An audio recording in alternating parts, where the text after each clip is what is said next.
on behalf of the City of Burlington and the Department of Recreation and Parks and the Paramount Theater, we are just tickled to death to have you folks with us tonight.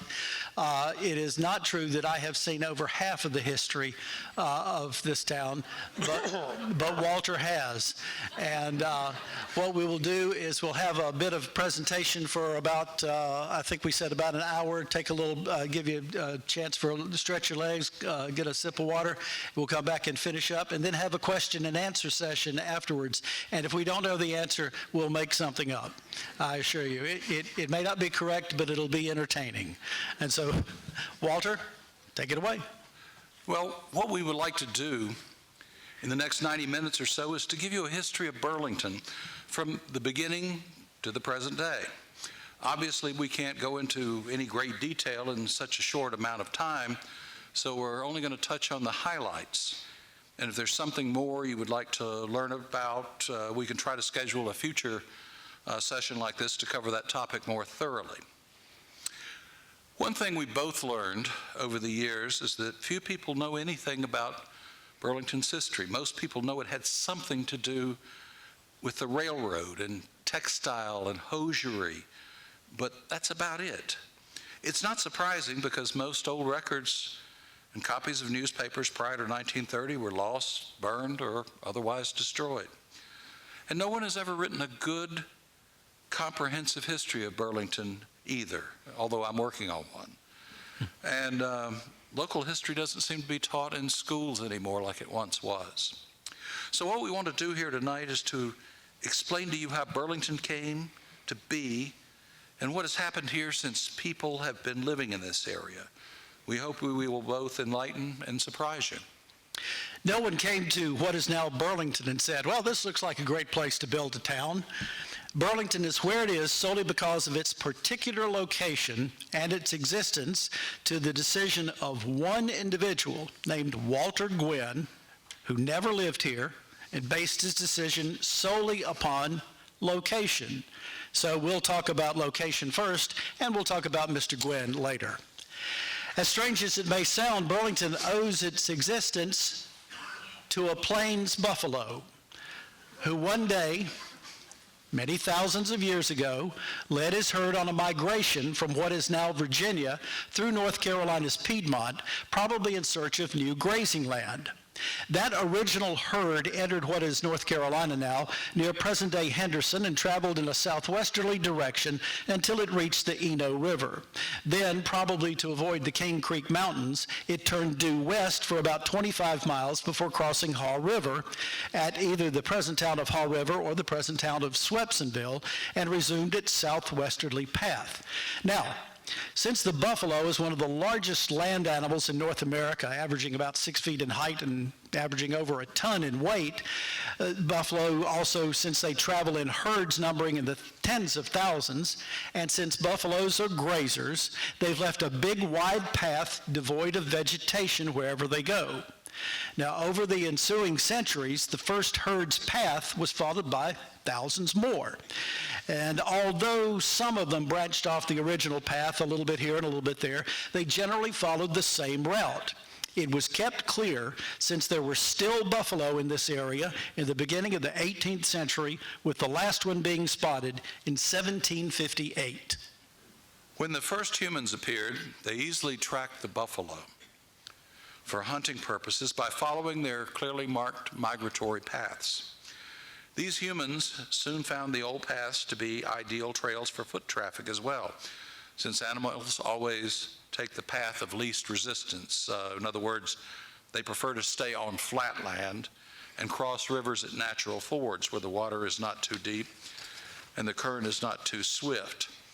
And there were always sources of potable water near the trails at regular intervals. By the way, this is a section of the actual buffalo trading path here in Alamance County. The original inhabitants of the Piedmont, usually called natives or Indians, were hunter-gatherers and somewhat migratory, staying in one place only as long as the land on which they were living remained fertile and game was plentiful, and their neighbors peaceful. They preferred to settle along rivers, not only because they would have had access to a permanent water supply, but because the canoe was the fastest way of travel. Since the rivers of present-day Alamance County are not generally navigable north of what is now Swepsonville, all native settlements discovered to date have been along Hall River south of there. In other words, while natives hunted here in what's now Burlington, I base this on arrowheads found in and around the town over the past 200 years, no evidence has been found yet that anyone ever lived here prior to the 18th century. Alamance County's only known native inhabitants were members of the Sissepaha tribe, but little is known about them due to the fact that they were first encountered by the early Spanish explorers in what is now South Carolina, and they probably didn't arrive here until sometime in the 16th century and had all but disappeared into the second decade of the 18th century. In fact, the Piedmont was vacated by nearly all of its native inhabitants during the Tuscarora War from 1710 to 1715. Some, including the Tuscarora, went north to join the Iroquois, while others of Siouan origin went southwest to join the Catawba tribe between Charlotte and Salisbury. When Europeans began settling what is now the United States in the early 17th century, they hugged the coastal areas for the next 100 years or so to give them easy access to the ocean. This was because most of the early settlers depended upon European trade for their livelihoods. They shipped what they grew or produced to Europe in return for finished goods that they needed or wanted but were not produced here. Thus, even when settlers began venturing inland in large numbers around the beginning of the 18th century, usually in search of more fertile and inexpensive land for growing money crops such as tobacco, they tended to do so along large navigable rivers such as Virginia's James River, which is pictured here. Large navigable rivers were the superhighways of colonial days. But because North Carolina lacks any truly navigable rivers west of the fall line, that is, west of Raleigh, its interior, including the Piedmont and the western parts of the colony, remained largely uninhabited until about the middle of the 18th century. This is Hall River, by the way. About the only ones who regularly ventured into North Carolina's interior were explorers and traders, and both made great use of the old Buffalo Path that ran through the present-day Alamance County, which soon became known as the Great Indian Trading Path. It was the primary route used by Virginia traders operating out of what is now present-day Petersburg, called Fort Henry back then, who established a lucrative trade with the Catawba tribe. And of course, we mentioned they were down in the Salisbury-Charlotte area. But they just passed through Alamance County and never really settled here. The first settlers in what is now Alamance County can best be described as illegal and undocumented immigrants. This is because the area was owned by the Carteret family, and John Carteret, the second Earl Granville, one of the 8 Lord Proprietors who received the Carolina colony as a reward from King Charles II in 1663, didn't officially open his share of the colony till settlement to 1743. But while no normal colonist wanted to live here because it was so isolated from everything, there was a certain group who did. Those who wished to avoid civilization. When England established its first permanent American colony at Jamestown, Virginia in 1607, the people who came to live there were mostly reputable, law-abiding, God-fearing, and hard-working. But there were some who came to Virginia who were the exact opposite. A great many of them were criminals who came to America to avoid punishment or were exiled here to get them out of England. But they all had several things in common. They resented authority, they didn't care much for others, and they avoided responsibility. The vast majority also avoided hard work. At the time, they were referred to as white trash, and that term continues to be used to this day. Upon arrival at Jamestown, the white trash element promptly fled to the fringes of the Jamestown colony to get as far away from everyone as they could. While a few became self-sufficient and wanted nothing to do with anyone, most wanted to maintain at least some contact with their fellow Englishmen because they needed access to such things as firearms, cloth, gunpowder, and alcohol. To acquire these things, they usually established a clandestine and illegal commerce with the various tribes, trading furs for weapons and whiskey. As the Virginia colony moved west in the early 17th century, all the way to the Blue Ridge Mountains, quite a few of those who lived on the fringes of civilization there began moving south into North Carolina's interior. Now, they followed the great Indian trading path, formerly known as the Buffalo Boulevard, and settled along in order to continue their illicit trade with the Indians and the English. The white trash element was supplemented by others who generally did not share the same unsavory reputation, but nevertheless wanted to avoid the authorities. These were mostly runaway indentured servants, debtors, runaway husbands, wives, or children, sailors jumping ship, and escaped slaves. The Piedmont had been vacated by nearly all of its native inhabitants following the Tuscarora War, so it was both a safe and isolated area. When William Byrd II, pictured here, of Virginia, led an expedition to survey the border between Virginia and North Carolina in 1728 through 33, he reported in the journal he kept that there were white people living in what is now Alamance County, specifically in the Hawfields area. Even though they were not here legally, and there's no record of them because they didn't legally own the land on which they were living, and most didn't intend on staying long either. Because the Piedmont region and western parts of North Carolina lacked any navigable rivers, and because the closest ports from which a ship to ship goods to Europe were located at Cross Creek, now Fayetteville, or Fort Henry, as we mentioned, Petersburg, no one interested in commerce was willing to live in such a remote area as this. But all that changed around mid-century. The motivating factor was cheap land, but even cheap land wasn't appealing enough to anyone except those willing to live in relative isolation. By the middle of the 18th century, however, there were enough people in this area to populate the Piedmont. What changed was the vast influx of immigrants from Europe, mostly from Scotland and Ireland and what is now Germany, starting around the second decade of the 18th century. It was caused by overcrowding and poor economic conditions more than anything else, and encouraged by the policies of Queen Anne and King George I, who invited them to settle in Britain's American colonies. Philadelphia was the primary port of entry for most of these immigrants, most settled initially in Pennsylvania. But problems soon arose. Pennsylvania was founded by William Penn in 1682 as a haven for English Quakers, including my ancestors, who had been severely persecuted in England for their religious beliefs. They were soon joined in Pennsylvania by a number of German Protestants who were being overcrowded in the upper Rhine regions and to a lesser extent were tired of living on a perpetual battlefield and being victimized by Catholic France and other Catholic German states. William Penn welcomed them to Pennsylvania because his mother was German. The Quakers and the Germans got along well with each other. Both groups were quiet, law-abiding, and hard-working. The third group, the Scots, usually called Scots-Irish, were different, however. The Scots, my people, had been the thorn in England's side for hundreds of years and were in constant rebellion against English rule. Even though King James I was a Scotsman, he exiled numbers of his countrymen to Ireland, which was also in constant rebellion.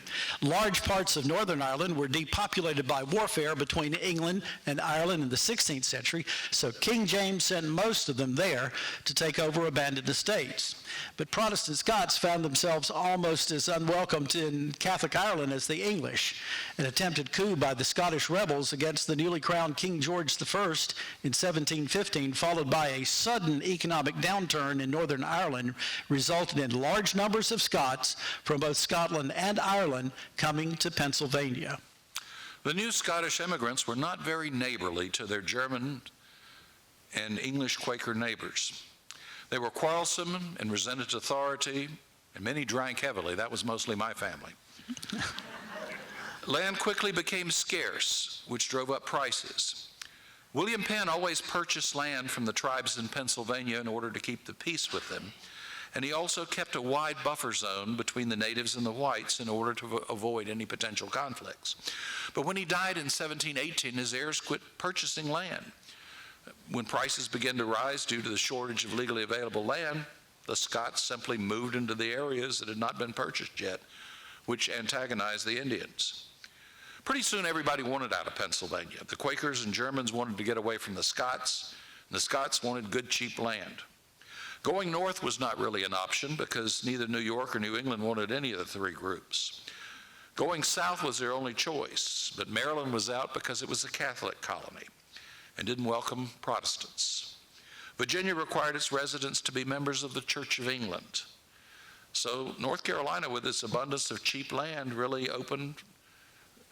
recently opened for settlement by John Carteret, the second Earl Granville, was the closest and most appealing. Neither the Scots nor the Germans nor the Quakers were concerned about living on what was then the frontier because the closest hostile Indians around here were the Cherokees, and they were many miles to the west. They also didn't mind the fact that they were far removed from access to ports either because they were all nearly subsistence farmers. That is, they grew crops only to feed their families and livestock and really didn't need to trade with anyone. When these Pennsylvania transplants finally began to arrive here in Piedmont, North Carolina, in large numbers around 1750, they traveled by foot, and they used yet another old buffalo trail as their primary route here, known as the Great Philadelphia Wagon Road. Now, it stretched from Philadelphia all the way to Augusta, Georgia. It ran through Virginia's Shenandoah Valley and then turned south, coming into North Carolina near present-day Winston-Salem and continuing down to the Salisbury-Charlotte area and then on to South Carolina and Georgia. When these three groups arrived in the Piedmont, they tended to form their own homogeneous groups and settled far away from the others as possible. For example, in what is now North Carolina, the Germans settled west of Haw River, the Scots settled east of Haw River, and the Quakers settled in the southern part of the county along Cane Creek. The extreme northern part of the county was largely settled by tobacco planters from Virginia, primarily of English descent. All of the first white inhabitants in Alamance County selected sites to settle as close to a river as they could. This was because the land was more fertile and because it gave them easy access to abundant supplies of water for personal and animal use and for powering grist mills to grind grain. The area where Burlington and Graham is now located was not among the prime parcels of real estate available for settlement because there were no rivers or even large streams. Consequently, it remained largely unoccupied until the outbreak of the French and Indian War in 1754. Although Virginia required all residents to be members of the Church of England, it allowed a few Germans to live along its western border to serve as a buffer between the hostile tribes in the Ohio Valley west of the Blue Ridge and its citizens in the interior. Among these were several families of German miners who had been imported a generation before as indentured servants, had worked off their passage and settled in the area west of Fredericksburg. These Germans, along with a few of their English in-laws, decided to head for safer grounds in North Carolina when the war broke out and traveled down the Great Philadelphia Wagon Road to join the large German community already living here west of Haw River. Since most of the good land had been scooped up by the first German immigrants several years before, they chose several tracts consisting of what is now Burlington. Perhaps the best known member of this group was Michael Holt, who lived along what is now East Webb Avenue near the Williamson Street intersection.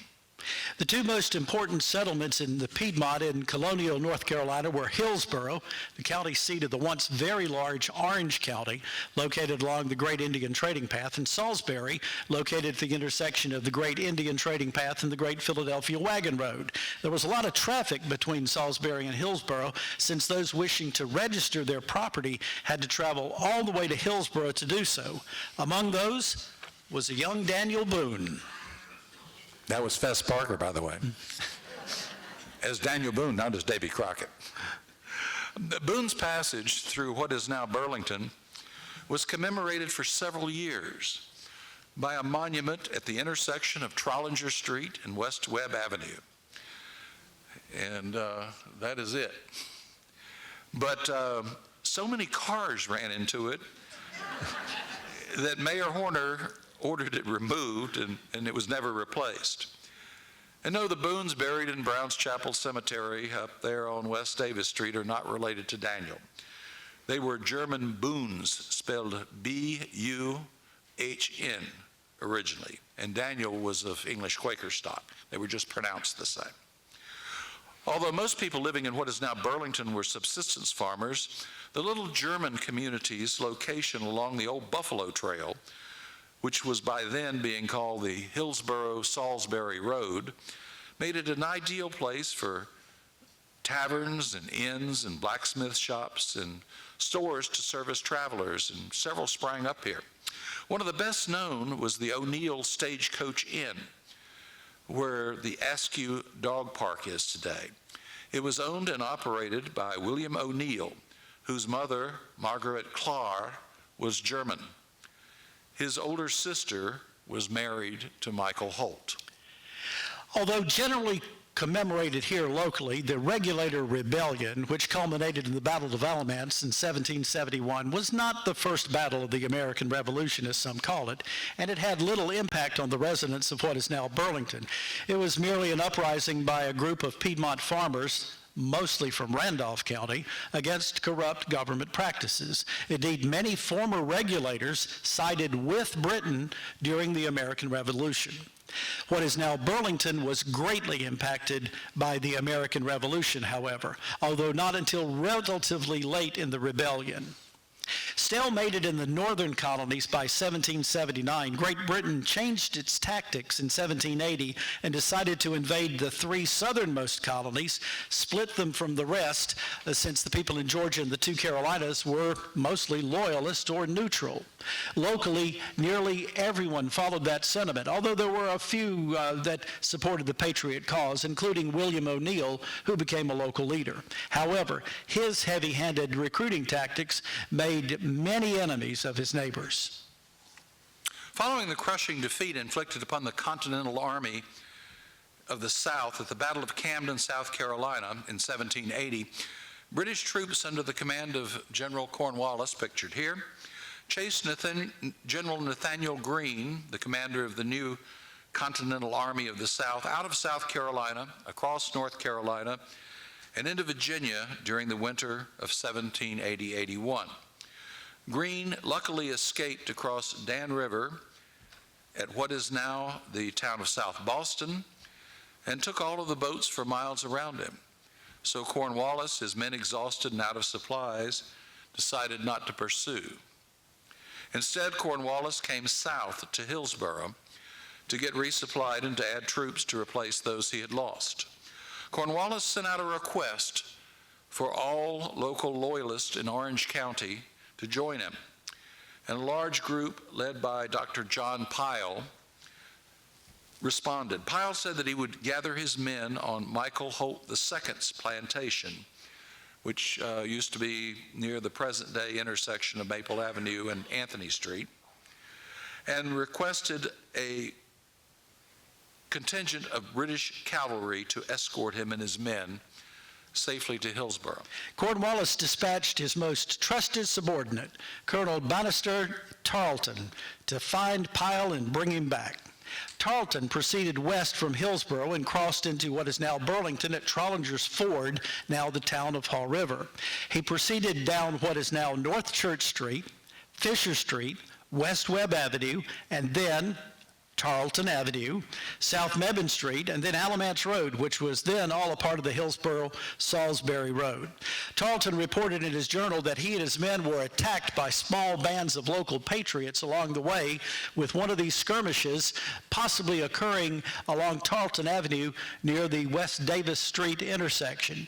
About 90 years ago, by the way, when that area was being developed, a number of large caliber musket balls were found, and an officer's sword was found nearby some years later.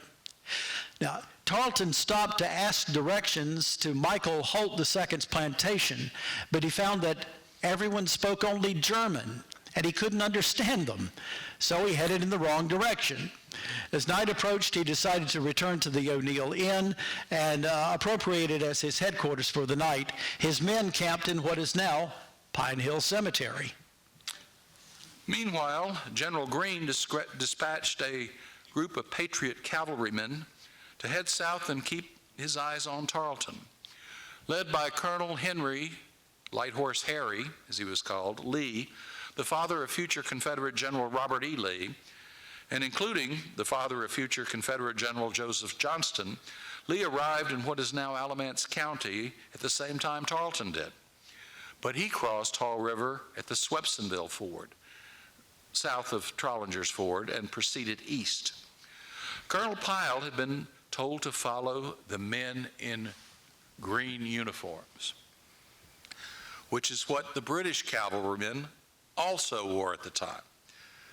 What Pyle didn't know, however, was that Colonel Lee's men, as you can see the green there, wore the green. So when Lee's men showed up before Tarleton got there, the unsuspecting loyalists thought they were in friendly hands. Their subsequent slaughter was the result. And they're all still buried there on the same spot today. It's all private property, and they don't allow people there, but there are two huge mounds where the bodies are buried. Immediately following what became known as Pyle's Massacre, Lee got word that Tarleton was 2 miles away at O'Neill's Stagecoach Inn and set out to do battle with him. At about the same time, Tarleton got word that Lee was nearby and prepared to do the same. A significant Revolutionary War battle probably would have taken place in Burlington that evening had it not been for the timely approach of a dispatch rider from Lord Cornwallis, who ordered Tarleton to get back to Hillsborough at that instant. When Lee then arrived at O'Neill's plantation or inn at dawn, he found Tarleton and his men gone. However, they had bayoneted a teenage boy whose body was found on what is now South Mebane Street. He may have been spying on the British, or he may just have been curious, but the British evidently thought he was a spy. When Tarleton arrived back in Hillsborough, he found out that Cornwallis had heard Greene's army was on the move and headed back into North Carolina, somewhere near present-day Reidsville. So he decided to intercept him, despite the fact that his reinforcements had been wiped out and the rest of them scared off. So Tarleton again made a trip back into what is now Burlington, along with his commanding officer and the rest of the British Army. Instead of stopping at O'Neill's Inn or any other place near downtown Burlington, Cornwallis kept going west until he arrived at Clapp's Mill, the site of which is now under Lake McIntosh. The British were being watched by Harry Lee and some of the Continental Army troops camped in and around what is now Burlington's Springwood Park. The two groups met and skirmished with each other at what has been known as the Battle of Clapp's Mill. An enraged Cornwallis set out in pursuit, and several more skirmishes were fought just north of Gibsonville. A short time later, Cornwallis and Greene met in the fateful Battle of Guilford Courthouse, just north of Greensboro. Although the British won the battle, Cornwallis failed in destroying the Continental Army of the South, which was his main goal. Moreover, he lost so many men that he was forced to retreat all the way to the port of Wilmington, where he could be resupplied and receive replacements. It was on his way to Wilmington that Cornwallis passed through the Cane Creek community.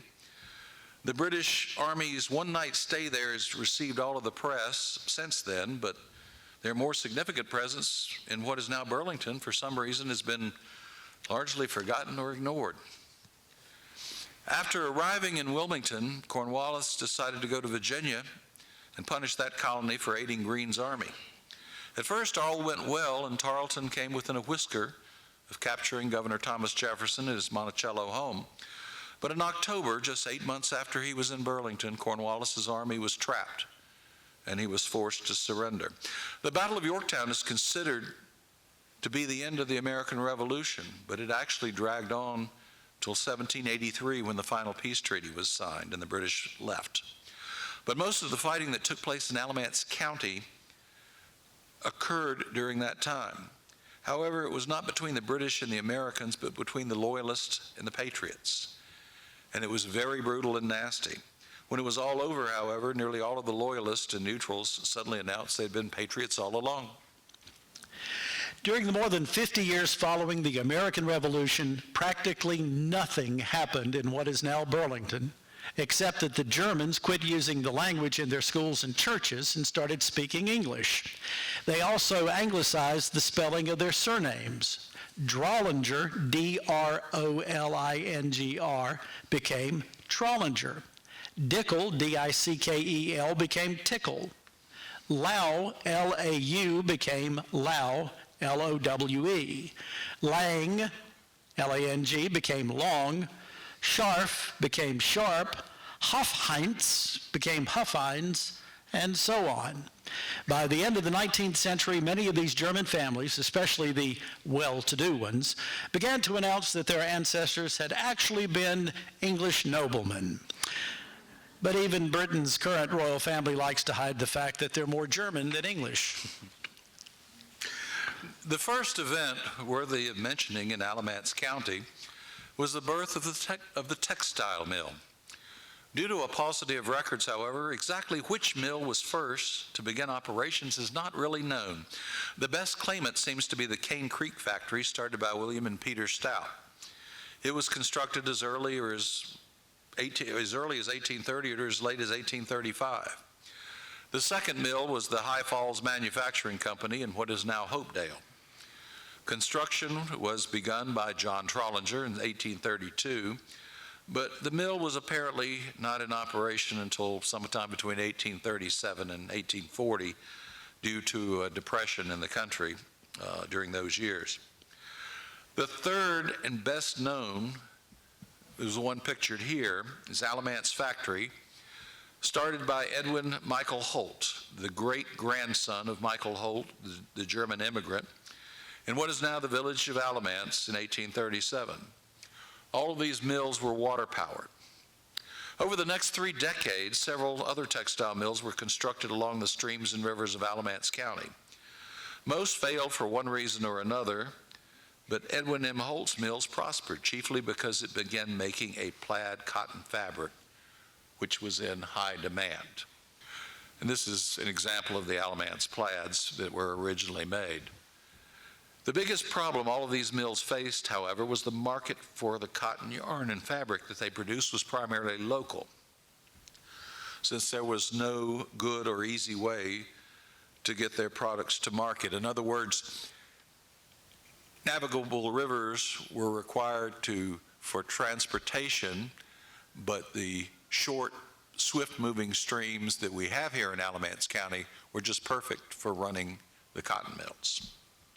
The most significant development in the history of Piedmont, North Carolina, was the North Carolina Railroad, which was chartered in 1849, the same year that Alamance County was split from the western half of Orange County, and funded partly by the state and partly by private stockholders. For the first time in its more than 250-year history, the Piedmont was connected to the eastern part of the state, and from there to the rest of the country. People could travel more easily and also ship their goods to distant markets throughout the country via connecting routes. The North Carolina Railroad was most important locally, however, because without it, Burlington would not exist. It was one of the few towns anywhere to owe its existence solely to a railroad. Survey work on the North Carolina Railroad's route, which was to connect Goldsboro to Charlotte, began shortly after the company was formed in 1850.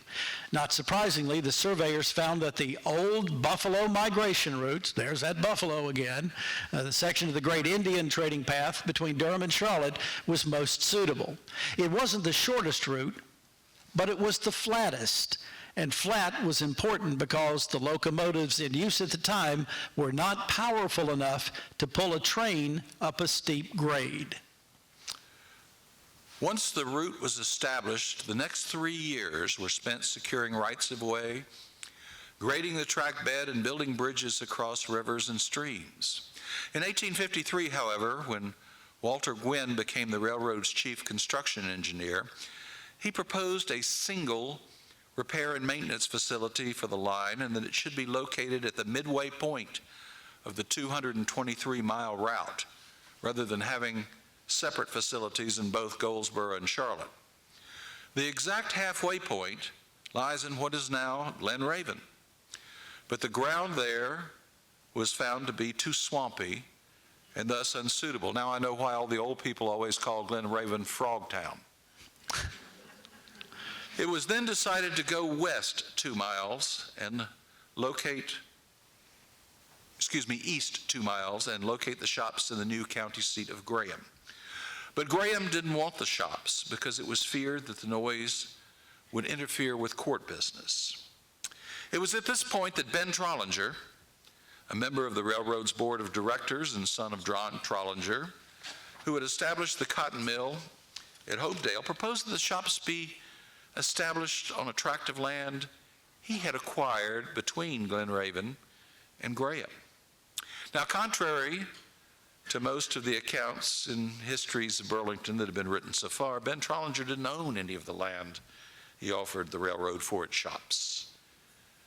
Nor did he offer to give the land to the railroad. Instead, he charged the railroad 5 times what the going rate for farmland was in Alamance County at the time. And it was $2 an acre. He charged 10. After Graham rejected the shops, concern arose that locating them in an established town might result in the town later passing restrictive ordinances against the railroad and its facilities.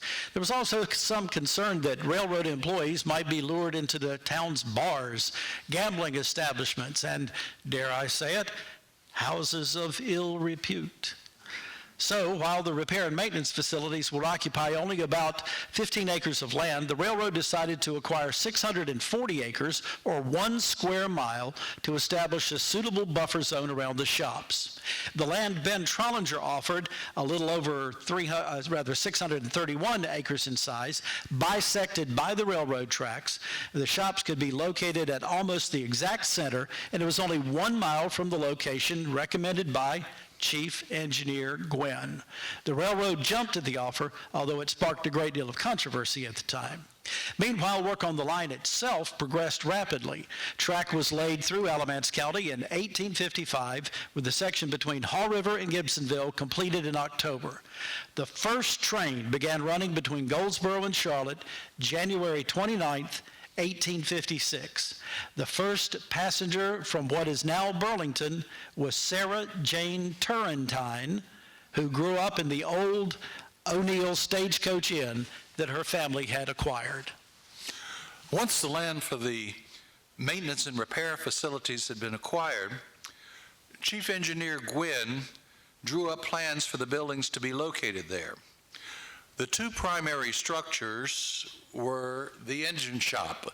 By the way, this was when the shops had gone out of business and Virginia Bridge and Iron had acquired the old buildings to build bridges. The second primary structure behind it here, it was known as the carpenter shop. That's where the rolling stock, the box cars, and passenger cars could be manufactured. The engine shop was used to service locomotives. In addition, there were several smaller buildings to house such things as a blacksmith shop, a foundry, and a roundhouse where locomotives could be stored temporarily awaiting repair. All but the roundhouse were constructed of brick. And when completed, the engine and carpenter shops were the largest buildings in the state. A few other non-shop buildings were also constructed at the same time.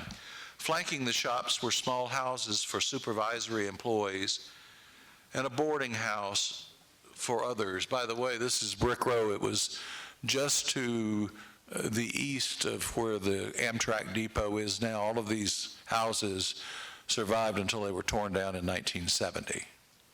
A 2-story brick office building was erected across the tracks from the shops, believe it or not, where the parking lot is at the Paramount Theater. To the east of this, between present-day Spring Street and Lexington Avenue, were 2-story brick homes for the president and vice president of the North Carolina Railroad.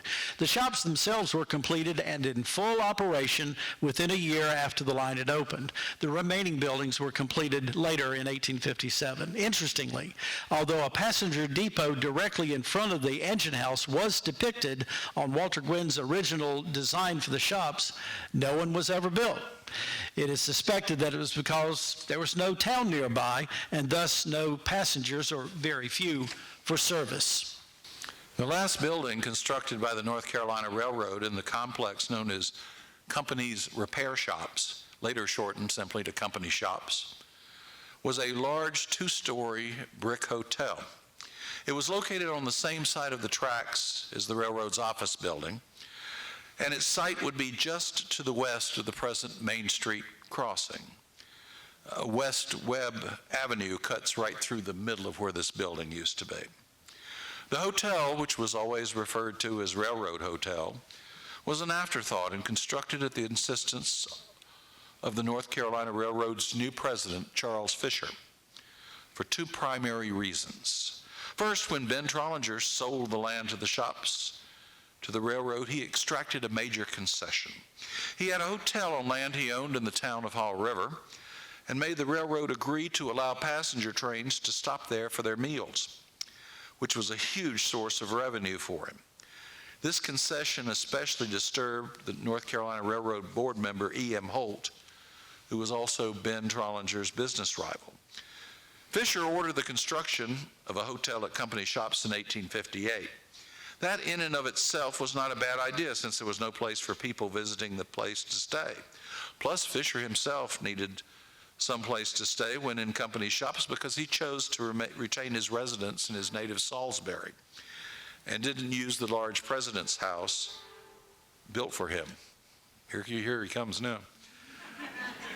But Fisher went overboard and had a palace erected instead of a modest hotel, which enraged the North Carolina's Railroad's Board of Directors. They ordered the president, Fisher, not to spend another dime on the construction of any additional buildings, which prevented him from carrying out his plans to erect a business district, a church, and a school for railroad employees and their families. Only one business was ever established in company shops prior to the war. It was a two-story frame general store owned by John M. Worth and operated by his cousin, Daniel Worth. It was located on the south side of the tracks between the railroad's office building and the president's home. And because no depot had been constructed, it served as the waiting area for passengers. A short time later, President Fisher allowed James G. Moore, one of the North Carolina Railroad's agents, to open a second store. Now, it was located where is now the intersection of East Front and South Main, where the building owned by the Burlington Brew Works is today. Fisher also allowed Moore to build a home, which he did at the site that is now Lexington Avenue, directly in front of Burlington's municipal building. Fisher also allowed the railroad's treasurer to build a private home on the north side of the tracks, just west of the shops. Despite its cost, the hotel proved to be a great success. Nancy Hilliard, who was famous throughout North Carolina for her boarding house at the University of North Carolina at Chapel Hill, was coaxed out of retirement to run the hotel and its kitchen, and her food was considered to be the best along the entire Goldsboro to Charlotte route. When passenger trains began stopping at the Railroad Hotel instead of Ben Trollinger's Haw River house, it withered and died. He went bankrupt and was forced to sell his cotton mill in Haw River to E.M. Holt, who promptly turned it over to his son Thomas to operate.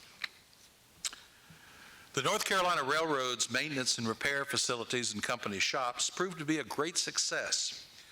Because few in North Carolina knew the first thing about servicing locomotives or building passenger cars, many of the first employees were imported from other areas where railroads had been in operation longer, especially from the British Isles and states in the north, although some came from nearby Virginia and South Carolina, where the railroads had been operating since 1840. One of these people came from Prussia. His name was Charles Friedrich Rohut, who came to the carpenter shop to carve the interiors of passenger cars. He lived in a little raw hut, no pun intended, on what is now East Moorhead Street, and this is actually a photograph of it. A large contingent of slaves was also utilized for work at the shops. Some were bought outright by the railroad, while others were rented from their owners. Among the latter was Spencer Thomas, pictured here, who was hired to work in the foundry. Scottish immigrant Thomas Robertson taught him how to work in metal, a skill he put to good use once he received his freedom in 1865. The paint was barely dry on Railroad Hotel when the issue of secession reared its ugly head. Although South Carolina and several other states in the Deep South carried through on their threats and left the Union shortly after Abraham Lincoln's election, it was not a popular issue in either Alamance County or North Carolina. But after Lincoln called for troops to put down the rebellion, and then when Virginia and Tennessee seceded, North Carolina reluctantly followed for fear that if it didn't, it would become a battlefield. Many in the North and South, of course, thought the war would be over quickly, and they wanted to get in on the glory while they could. North Carolina Railroad President Charles Fisher was one of those, and he organized his own regiment, which became known as the 6th North Carolina Regiment of State Troops, later known as the Bloody Sixth. Colonel Fisher received the glory he was seeking, but he did not get to enjoy it, because he was shot through the head and killed during the first major battle of the war, the First Battle of Bull Run, or Manassas. Fisher is, of course, the namesake for Fisher Street and for Fort Fisher on the North Carolina coast. The North Carolina Railroad and its repair and maintenance facilities were of vital importance to the Confederacy throughout the war. The route was of critical importance in transporting men, munitions, and food from the Deep South to the Army of Northern Virginia, especially after Union forces invaded eastern North Carolina and threatened the railroad lines there. The North Carolina Railroad was purely an intrastate line. It didn't connect with any lines out of state. And it was soon realized that a direct connection between the North Carolina Railroad's line and the Richmond and Danville Railroad's line was needed in the event the Eastern North Carolina Railroad lines were cut, which they eventually were. The shortest route to connect the North Carolina Railroad with the Richmond and Danville was between company shops and Danville, a distance of about 50 miles.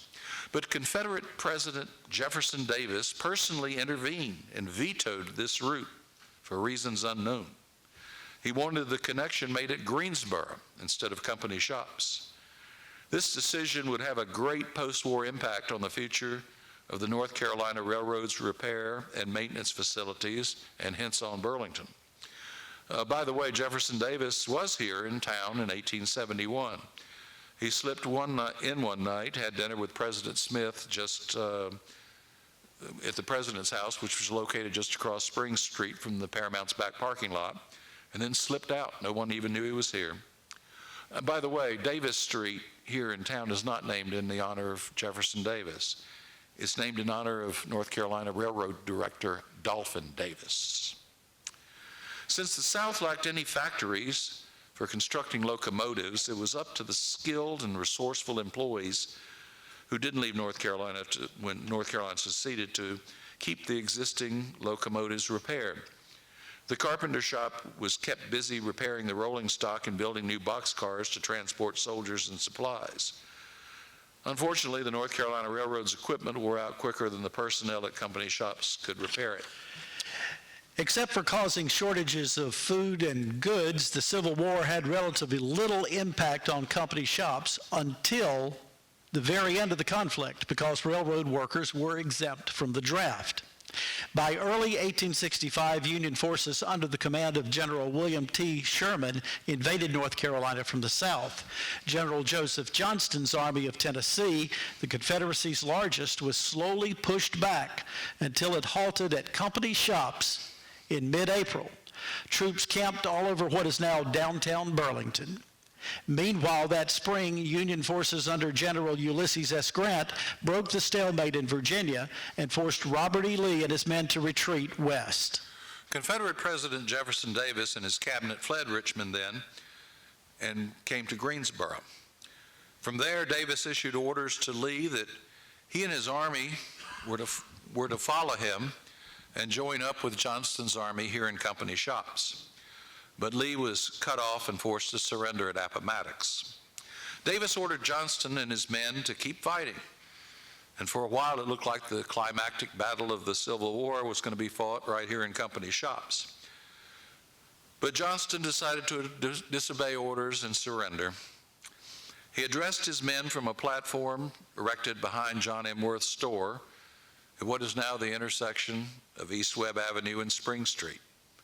Told them all to go home. Johnston then proceeded to a farm east of Durham on a train engineered by local resident Will Turrentine and surrendered to Sherman.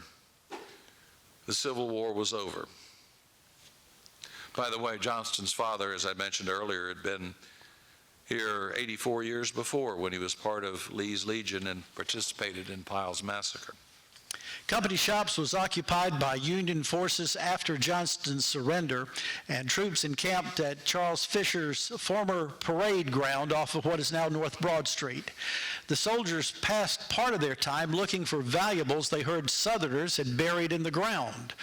One of these hunts was in a wooded lot surrounding the railroad office building that they located tens of thousands of dollars in $10 gold pieces. It had been buried there in 1862 when the Commerce Bank of New Bern fled the city before it was occupied by Union forces. It set up a small branch office in John M. Worth's store and thus became the first bank in town. But they had to hide the gold because the Confederate government required all banks to turn over their precious metals to the Treasury in Richmond. When the commanding general of Union forces in North Carolina heard of the gold found in Company Shops, he ordered it seized and brought to Raleigh. Most of it was recovered, but some of the men took it back to their campground and buried it under their tents, obviously hoping to come back later and retrieve it. Perhaps some did, but when the ground was being cleared for Burlington's first graded school on the site in 1901, so much of it was found that it sparked a mini gold rush in Burlington. By the way, Dave also wrote a play about this several years ago called The Last Encampment that I was in here on this stage. The victorious North provided no aid, financial or otherwise, to anyone other than former slaves. So the South really didn't recover fully from the Civil War for many decades. The North Carolina Railroad struggled for 5 years to rebuild and repair the damage suffered during the war, but due to a lack of financial resources, was finally forced to lease its tracks to the Richmond and Danville Railroad for 99 years until 1969. The Richmond and Danville only wanted that portion of the line that extended from Greensboro to Charlotte so that it could establish a route directly from Richmond to Atlanta, and really didn't care for the portion of the line between Greensboro and Goldsboro. The Richmond and Danville also had its own repair and maintenance facility at Mechanicsville, Virginia, which caused another exodus of skilled workers from here before the anticipated shutdown of the facilities. But it turned out that fears of a shutdown were a little premature. While some jobs were eliminated, it was business as usual, at least for about the next decade and a half. And the Richmond and Danville even went so far as to complete the new brick roundhouse, on which construction had already started in 1864 but abandoned. That new brick roundhouse, which was completed in 1871, now serves as the local Amtrak station. One of the worst effects of Reconstruction was its failure to properly address and control the societal upheaval caused by the freeing of millions of slaves across the South. In particular, white males bitterly resented the federal government's policies to help former slaves adjust to freedom by allowing them to vote, educating them, and giving them preferential treatment in hiring. They responded by forming secret groups that used fear, intimidation, and violence to prevent freedmen from assuming their rightful place in society. Although there were several different groups, even in Alamance County, they were all generically referred to as the Ku Klux Klan, or most simply, the Klan. The Klan's lynching of former Union soldier and Company Shops carpenter Wyatt Outlaw in Courthouse Square in Graham in February 1870, coupled with the murder of a Republican state legislator in Yanceyville that same year, prompted Republican Governor William W. Holden to declare Alamance and Caswell counties in a state of rebellion. He called out the state militia to restore order, but realizing that the regular militia would be unwilling to arrest and punish their own fellow citizens, he imported his own militia from the western part of the state and put them under the command of the infamous Colonel William Kirk. Many of Kirk's men were undisciplined brutes, and his heavy-handed tactics, especially after arresting nearly 100 prominent men in Alamance County and confining them to a pen in company shops, provoked outrage all over the state. The result of what came to be called the Kirk-Holden War was that Kirk wound up being imprisoned. All the other men were freed. Governor Holden was removed from office, and eventually all Klansmen were pardoned by the new Democratic legislature.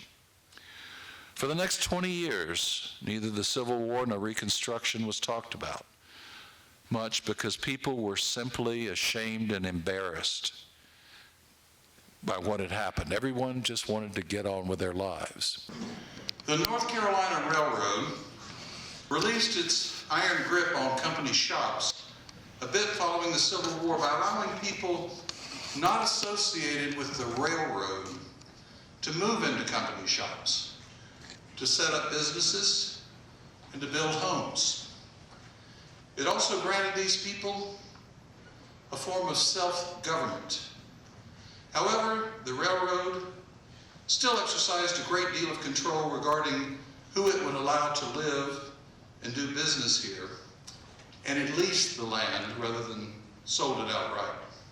The North Carolina Railroad also commissioned a street plan for the new town. Nearly all the streets were named after men who had been directors of the North Carolina Railroad prior to 1866. Fisher, Gilmer, Webb, and Davis, just to name a few. Now, there were a few exceptions. Main Street, which ran south from the center of the engine house. Spring Street, which led to a natural spring at the Maple Avenue corner, and Church Street, which was named because of the small Baptist church established by the former slave Spencer Thomas, whose picture you saw a moment ago, who became a tinsmith and a minister when he was freed. Front Street was not named. It was simply a dirt path between Church and Spring Streets, and for years it was just known as Big Road.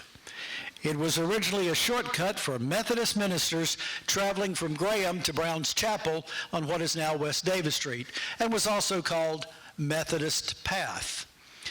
It received its current name at some point prior to 1886, probably because it fronted the railroad shops.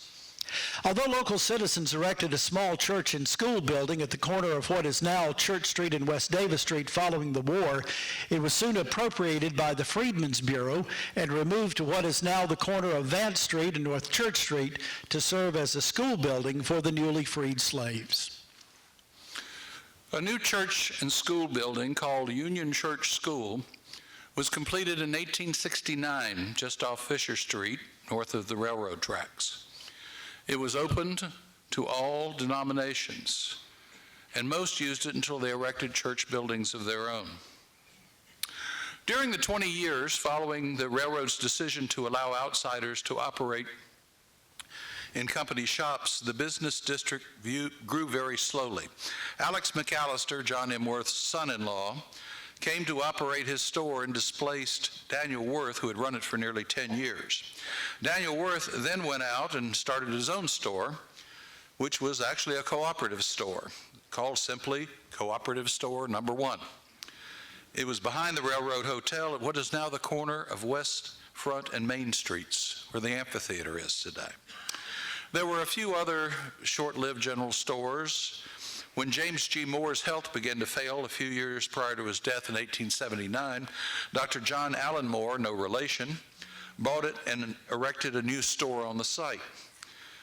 James Alexander Macaulay ran it for a few years, but it was then taken over by John W. Sharp and his wife Sally. Cicero Fidello Niece, who was nicknamed Bud, started a jewelry and watch repair business in company shops. In 1870, rented out a small portion of Sharp's store for his shop on the East Front Street section of the building. Another general store was called the Yellow Store. It was named for its bright yellow facade. Officially, it was Holt, Gant, and Holt. Originally, he was in partnership with Holt and Irwin, some of his in-laws, and located where the women's thrift shop is on Main Street today. But John Gant soon decided to get out of the store business and go into the textile business. He eventually started the Altamaha Mills and then founded Glen Raven Mills. In addition to the general stores, there were at least 2 tanneries. One was run by James G. Moore at the corner of what's now Maple Avenue and Tucker Street, where the Burlington Coffin Company was located for many years. Elias Fawcett, a black minister, opened one on East Moorhead Street. Dr. John F. Murphy started the Company Shops drugstore on Main Street next to James G. Moore's store, but he soon sold it.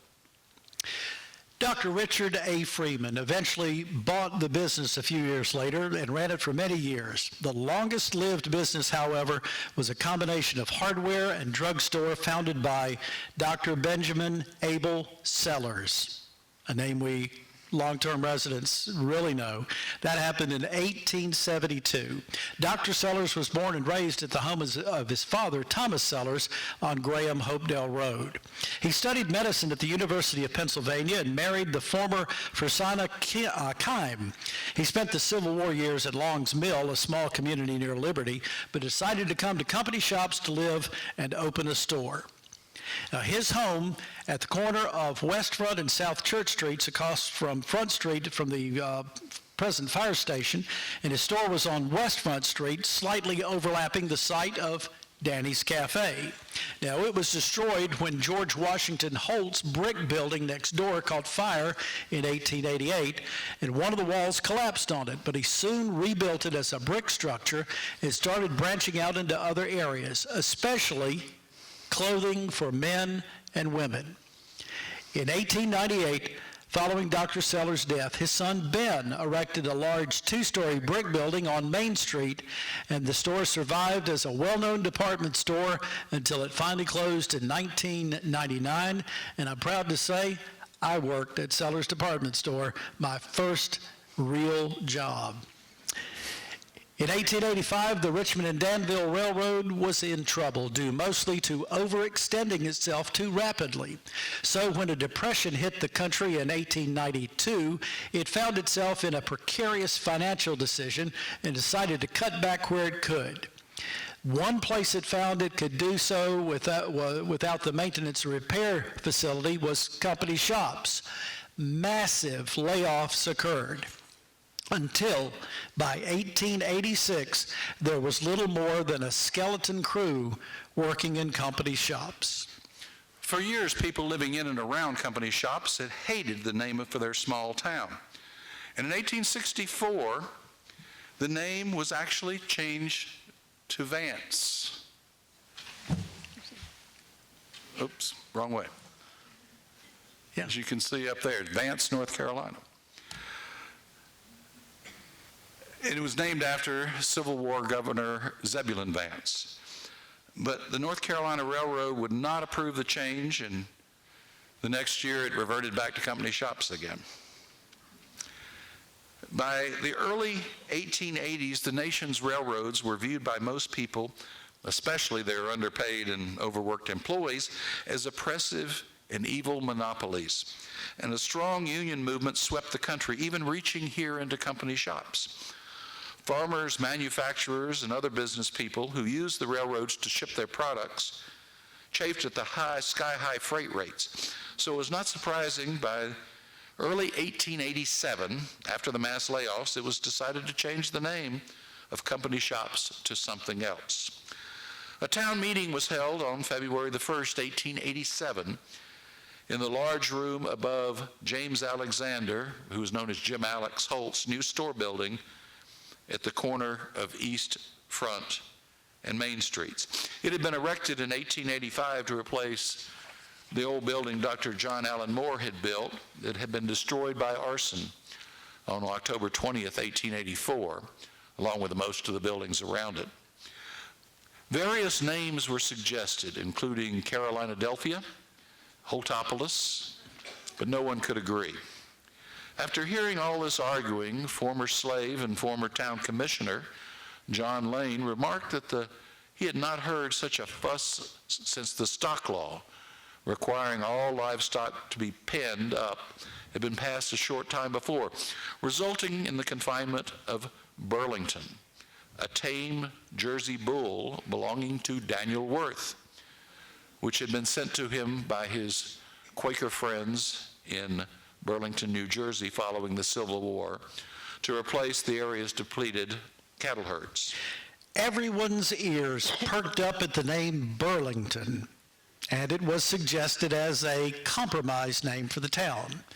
Bill Irwin, who was the chairman of the committee to select a new name, looked in the U.S. Postal Guide to see if there was another town in North Carolina with the same name. And finding there were none, the committee agreed that it was suitable. The North Carolina legislature approved the change. Now, over the years, various stories have come out regarding the name change, but the account that it was suggested by John Lane was written down by Dr. William S. Long, Jr.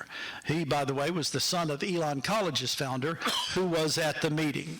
And later that same year, Burlington got its first permanent newspaper, the Burlington News. Its first editors were Joseph Isley, who you saw on the previous slide, and Wilbert Clapp. But Charlie Hunt, the future great-great-uncle of North Carolina Governor Jim Hunt, soon took it over and ran it for several years. Governor Hunt's great-great-grandfather, Reverend Moses Jackson Hunt, was minister of Brown's Chapel Methodist Church at the corner of Tarleton and Granville Street, and lived in a home still standing at the corner of West Davis and Central Avenue. The railroad shops were once the lifeblood of Burlington's economy, but with the massive layoffs, it looked like the little town might wither and die. One person who had faith, though, was Pete Sellers, the nephew of Dr. B.A. Sellers. Pete was a rather controversial person and something of a character. During the Civil War, he served in the Union Army, which did not exactly endear him to most people. After the war, Pete Sellers set up a bar and eventually moved it into town at the present intersection of South Main and West Moorhead Streets, where the Times-News parking lot is today. It faced north towards the depot and was built of brick, while most buildings downtown were built of wood. Although technically illegal, the railroad and the town allowed Pete to operate his bar because, quote, something worse might come along. By the way, this photo was made when Pete was in prison for gouging a customer's eye, and it was, the location was being operated by his sister as a finishing school for girls. Pete branched out into the bar business late in his life. He first built a stable. The stable, which at the time of this photo was being operated by his son-in-law, Joe Coble, about 1900, was at the terminal end of Worth Street at the time, near the 3rd Street intersection. Then he erected a tobacco prizery for his first bar, behind his first bar, rather, near the corner of West Moorhead and Main Streets. In fact, all of the buildings Pete built were of brick. He said it was because brick will last, and the town would last too. Unfortunately, the town tore down all of Pete's buildings, and none of them exist. When his bar was finally forced out of town in 1892, that's when Burlington formally incorporated, and they strictly enforced the provision that there would be no alcohol sold within city limits. Pete built a new one just outside the city limits where Skids 2 is located today. The bricks from his bar were used to build the Skids 2 building, and his bar at the time here, this picture was made, was known as Brown's Number 2. Lace and Alice Fowler Brown were the operators. Brown's Number 1 was located over there near Plaid Mills on Trollinger Street. It was considered one of the best eateries around, but after Lace died in the 30s, Brown's Number 2 was sold. On his property just south of downtown, as I mentioned, Pete erected the tobacco prizery, which for years has been mistakenly called his bar.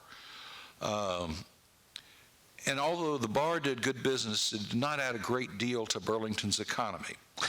However, a new industry came to town in 1880 in the form of the cotton factory, or textile mill. Before then, all of Alamance County's cotton mills had been water-powered, and they were located along streams and rivers like Hall River.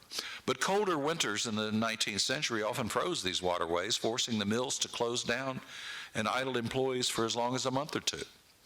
Powering mills using steam boilers was not a new idea, but the presence of so many people here in company shops who were familiar with steam boilers and steam machinery due to their work on the locomotives made the town an ideal place to find skilled workers to install and maintain steam plants.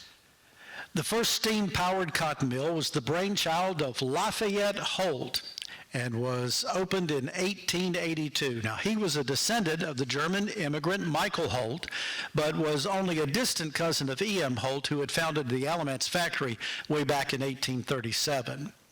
Lafayette went to Massachusetts and studied modern mill design, and then came back and helped organize the construction of Lafayette Mills on what is now East Webb Avenue. Unfortunately, the mill had to close due to the nationwide depression that same year it opened, and was later bought at auction by E.M. Holt's youngest son, Lawrence, who moved to company shops and bought James G. Moore's former house on the lot, what is now East Davis Street. He renamed it Aurora Mills. Shortly before E.M. Holt's death, several of his sons moved to company shops and established 4 other cotton mills. E.M. Holt's plaid mills on what is now West Webb Avenue was the first in 1884. By the way, Aurora Mills is being torn down. I think it's the longest deconstruction project I've ever seen. It's been 20 years and it's still not complete. Aurora was soon followed by Elmira Mills across the railroad tracks, then Windsor Mills, and then Lakeside Mills, finally in 1893. Pictured here is the Windsor Mills still standing on Gilmer Street. Before long, the mills were employing more people than the railroad shops ever did, and many former farmers began to move to Burlington to find work. It's estimated that no fewer than 2/3 of all workers in Alamance County worked for one of the cotton mills. The pay was low, the work was hard, the working conditions were terrible. But often whole families worked there at the same time so that they could at least count on a steady income. The only citizens of Burlington left out during the rise of the cotton mills were its black residents, since the mills refused to hire them. Although the cotton mills soon became the lifeblood of Burlington's economy, several entrepreneurial citizens brought knitting equipment in and soon began making socks. The capital investment required to establish a hosiery mill was much less than required for a cotton mill, and the machines could be installed in smaller spaces. Pretty soon, hosiery mills started popping up all over Burlington. 2 of the most successful manufacturers were the brothers Ben and Will May. They started off selling fruit trees and traveled throughout the Southeast doing so. Then they started selling socks. Seeing more profit in hosiery than in fruit trees, they soon decided to start their own hosiery mill in Burlington. Burlington's 3rd big manufacturing industry was coffins. For years, coffins were made by local carpenters, but Locke Irwin and his brother-in-law, Tom Moore, decided to mass produce them, beginning in January of 1886. They acquired the site of James G. Moore's old tannery at the corner of Maple Avenue and Tucker Streets and established the Carolina Coffin Company, which soon changed its name to Burlington Coffin Company. As activity at the railroad's maintenance and repair shops began to slow, the North Carolina Railroad saw no need to retain the land surrounding them and began to sell it off, with the process being virtually complete by the time company shops became Burlington. A fire set by an arsonist in the restaurant of Tom Duck, a black man, on October 20th, 1884, destroyed all of the buildings on East Front Street and half of those on the east side of the 300 block of Main Street. By the way, Tom Duck's saloon, or restaurant, was located where Smitty's is today. 2 other fires, one in 1888 and another in 1890, were also believed to have been set by an arsonist, and they destroyed most of what was left of Burlington's downtown. By 1891, there were several new brick buildings being erected on the south side of Front Street, the north side of Davis Street, and along both sides of the 300 block of Main. Among those still standing today are half of Jim Alex Holt's store at the corner of Main and Front Street, where the corner portion was torn down 2 or 3 years ago. Columbus Townsend, who was the second mayor of Burlington, his business and farm implement store at the corner of West Davis and Worth Street still standing. It was most recently a Subway store and it's now condemned. Bud Neese's jewelry store at the corner of Main and West Davis Streets, and Charles F. Rawhut's store at the corner of Spring and East Front Streets, directly across from the Paramount. In 1890, Will Turrentine, who was the engineer who took General Johnston down to meet Sherman, Will Turrentine grew up in the old O'Neill plantation. He lived just at the corner of Edgewood Avenue and Tarleton Avenue, and he's the one that suggested the name for Tarleton Avenue. He was an historian himself, but unfortunately most of what he wrote down did not survive. Anyway, Will built a building next to the Bud Neese jewelry store that housed Romulus R. Moore's racket store, and that's, you can see the name up there announcing its building. Racket store was an early name for a discount store, kind of like a dollar store is today, or a dime store was 60 or more years ago. However, R.R. Moore wasn't in business for very long, but the building is still there and still houses a church. The pile of dirt you see next to it is the excavation for a store built a year later by Banks Holt, one of E.M. Holt's sons. It later became Kirk Holt Hardware, and has most recently been the Treasure House. The area on both sides of Main Street below Davis Street became dominated by livery stables and tobacco warehouses. It was called Chinchtown, after the smelly bug of that name, due to the odor. Burlington's best known and most prosperous liveryman at the time was Henry G. Kime. His stable was located on South Main, where the Capital Bank is today. Now, Henry was a poor man from Kinesville when he came to Burlington, while it was still company shops, but he became very wealthy as a horse and mule trader. He used to ride a buggy around throwing nickels to children he would see playing in the streets. Thanks to all the new cotton mills, Burlington's economy got off to a good start. Among the new businesses were the Holt & May Hardware, which opened in 1891 in the old Turrentine building next to C.F. Neese's jewelry store. And as was mentioned, later known as the Kirk Holt Hardware, it expanded to the Banks Holt store building next door, most recently the Treasure House, and then to West Davis Street behind the Neese building. Another new store, originally located on Main Street, where Main Street Vinyl is today, was the Foster Shoe Company. It was in operation for more than 100 years. Burlington also saw its first 2 department stores towards the end of the 19th century. The first was and shown here is the Isley Brothers store located on Main Street. It was owned by brothers Joe and Christian Isley. It started out small, but by the end of the century, it had grown into a massive 2-story building that went through the block from Main to Worth Streets.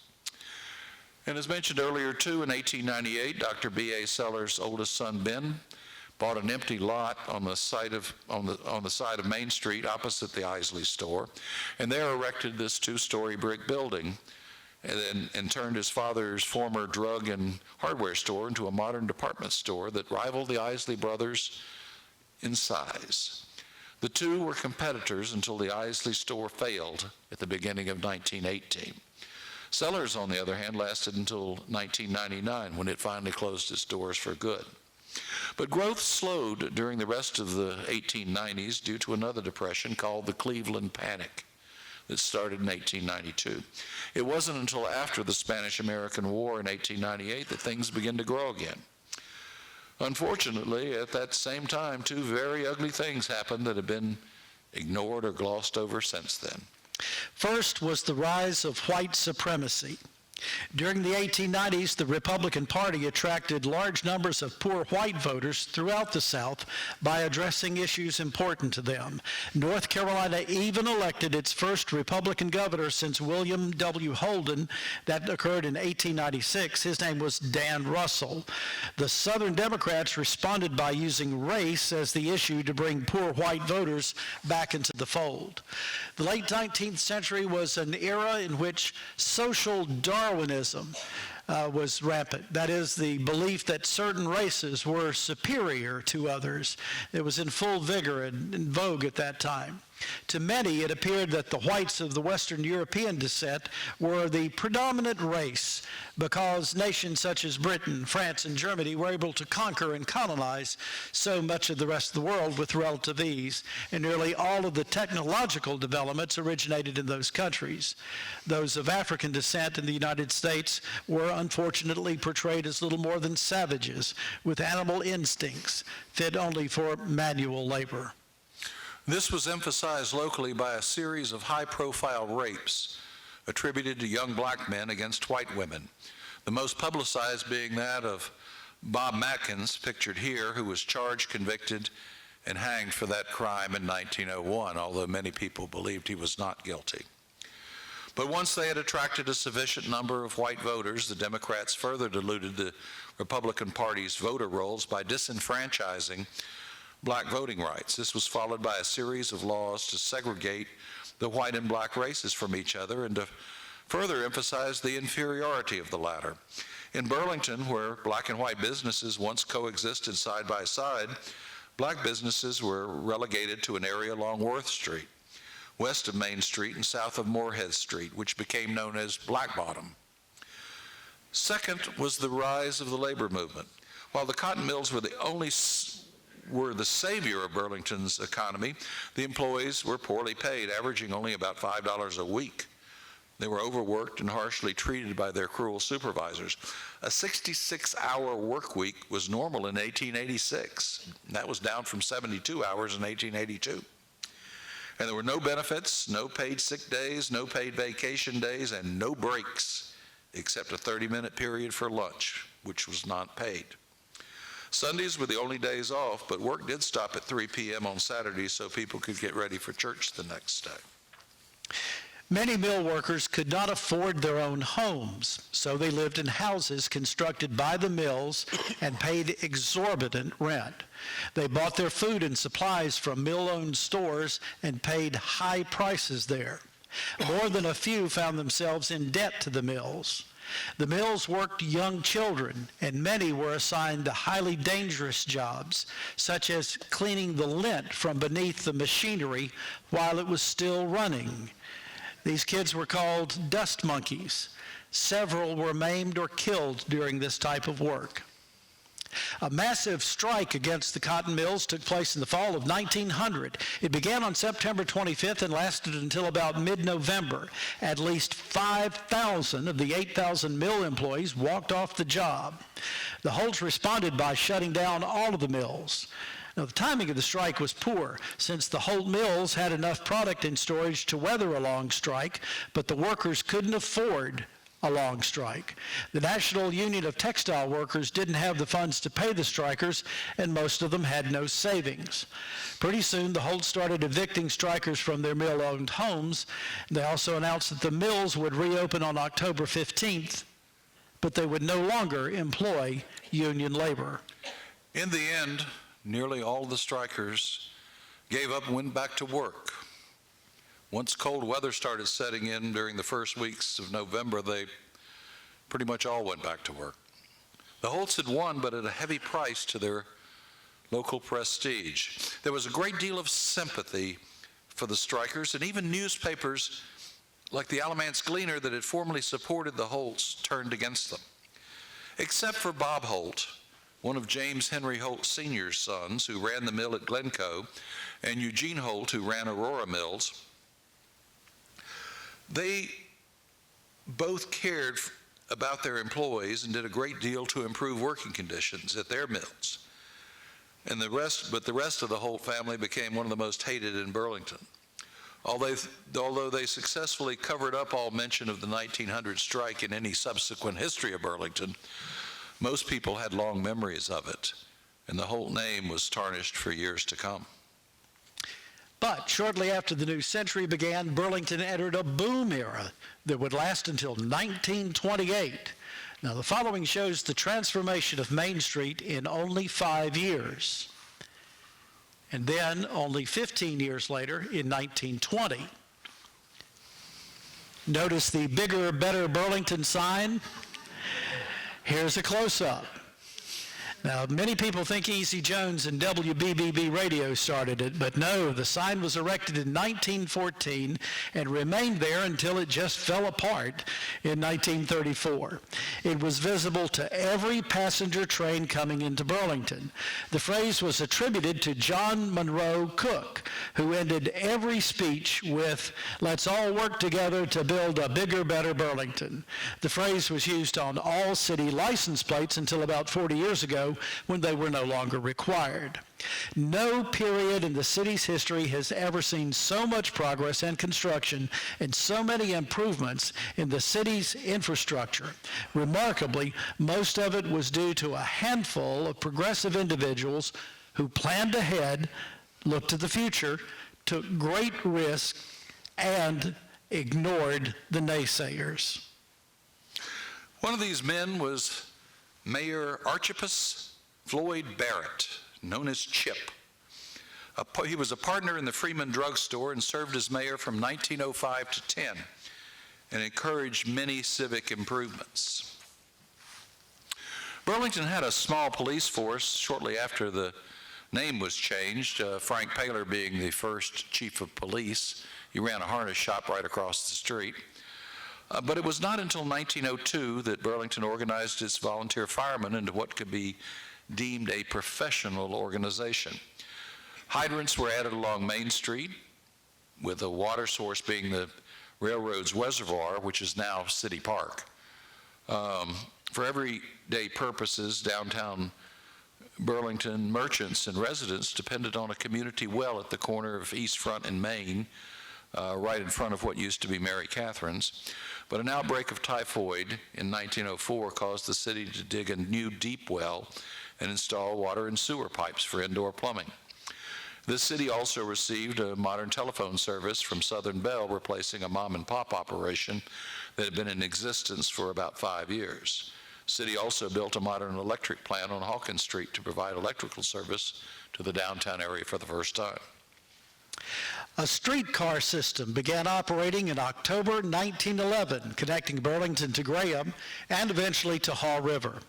It also built a car barn on Rainey Street near Beaumont Avenue's intersection, and for the next 12 years, this system was used by nearly everyone as their primary means of inter- and intra-city travel. A modern new depot was erected by Southern Railway to replace the small wooden one erected in 1893 and destroyed by fire along with the Railroad Hotel in 1904. Although there's a brass plaque located on the front of the building, 1892, for some strange reason. Passengers debarking the depot only had to walk a few feet to catch a streetcar to travel all over town. When the Railroad Hotel was destroyed, Mrs. Jenny Bett Ward, who had been the Railroad Hotel's last manager, erected the Ward Hotel at the corner of Church Street and Andrews Avenue, which was later West Webb Avenue. This portion you see here, the wooden portion, was torn down in 1938 and replaced by a gas station, but operations continued out of the brick annex built behind it until 1972, when her daughter Betty Van Ward died. Some magnificent homes were erected in Burlington during the latter part of the 19th century and the first decade of the 20th. Most of them are gone now, but here are just a few. This first one is Irwin Holt's house. It's where the municipal building is today. This is Little Lawrence. He was Lawrence S. Holt Jr., but everyone called him Little Lawrence. This home was very close to the corner of Spring Street and East Davis Street, about where Croson Insurance is today. This is Finley Williamson's house. The First Presbyterian Church sits on the site today. When Finley went bankrupt, his home was purchased by Will May of the hosiery, May Hosiery. But after Will's death in 1954, he sold the house and it was torn down to build First Pres. This next house, this is... Kirk Holt, I believe. Yeah, it's Kirk Holt's house. It's where, it's at the corner of South Mebane and Webb Avenue. Later it was torn down and a Winn-Dixie store was built on the site. It's the building itself that replaced the Kirk Holt house is still standing today. This next building is Blythewood. This was Lawrence Holt's house. It's set in the middle of what's now Lexington Avenue, right in front of the municipal building. This is Bonnie Oaks. This was John Gant's house. It's set right in the middle of East Front Street, a block away from here. Next is the Jim Holt house. This house is notable. It's now the Burlington School is now on the site. After Jim's death, it was turned over to the local Blessed Sacrament Catholic Church and was used by them as both a church and a school and several other uses until it was finally demolished in 1971. The most interesting thing about this house is that it was the site of the only concert by the famous Von Trapp family here in Burlington, which took place in November 1941. The Von Trapps had come here to sing at Elon's Whitley Auditorium, and they stayed at Alamance Hotel, which is still standing down on Main Street. But before they left, they decided to go to Mass at Blessed Sacrament, and then when they emerged, they were asked to do an impromptu concert, which they complied with. So that is where they performed. Now this next building here, in 1901, Burlington organized its first graded school. It formerly had a bunch of small private schools that encompassed students in one room, all different grades. I mean, there were no real grades at the time. They were of all different levels. It was an unwieldy system, but actually, the town of Elon College had a graded school 5 years before Burlington ever did. But in 1901, the city decided to buy the old Methodist Academy, which was located on Broad Street at the time, on the site of the old campground where the Union soldiers had buried the gold. And they used some of the existing buildings that were on the Methodist Academy property as the school buildings, and then erected some new ones. As the population grew, however, so many wooden buildings were added that the school became known as the Chicken Coop School. Now, the automobile came to Burlington about the middle of the first decade. It's believed that Charlie Sellers, a local photographer and the son of Dr. B.A. Sellers, had the first car. It was a 1904 Maxwell. It was a bright red car, and people recall it racing up and down Front Street here, most of the time struggling to get up that little hill past Main Street, and they nicknamed it the Red Devil because it made so much noise. Charlie later started the city's first automobile dealership in 1909, but he quickly grew bored with it and found out it was taking up too much of his time, so he sold it to his friend Luke Atwater, who established what became known in 1953 as Atwater Ford. Burlington received its first movie theater, the Grotto, at what is now 412 South Main Street, exactly 110 years ago this month. Over the next 21 years, ending with the State Theater on West Webb Avenue in 1938, several movie theaters opened downtown, but none after the State was constructed. The next new movie theater in Burlington was the Park Theater in Masons Plaza during Christmas 1966, nearly 30 years later.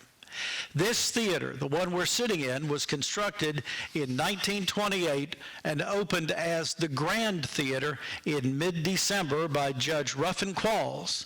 And give you a little hint, next year we will be celebrating the 20th anniversary of the renovation and restoration of the Paramount and the 90th anniversary of the opening of this building. There's a lot to look forward to. Watch this space. Now, this theater was financed by William Kirkpatrick, or Kirk Holt, one of the founders of the Holt May Hardware in 1891. He was also the president of Alamance Insurance and Real Estate.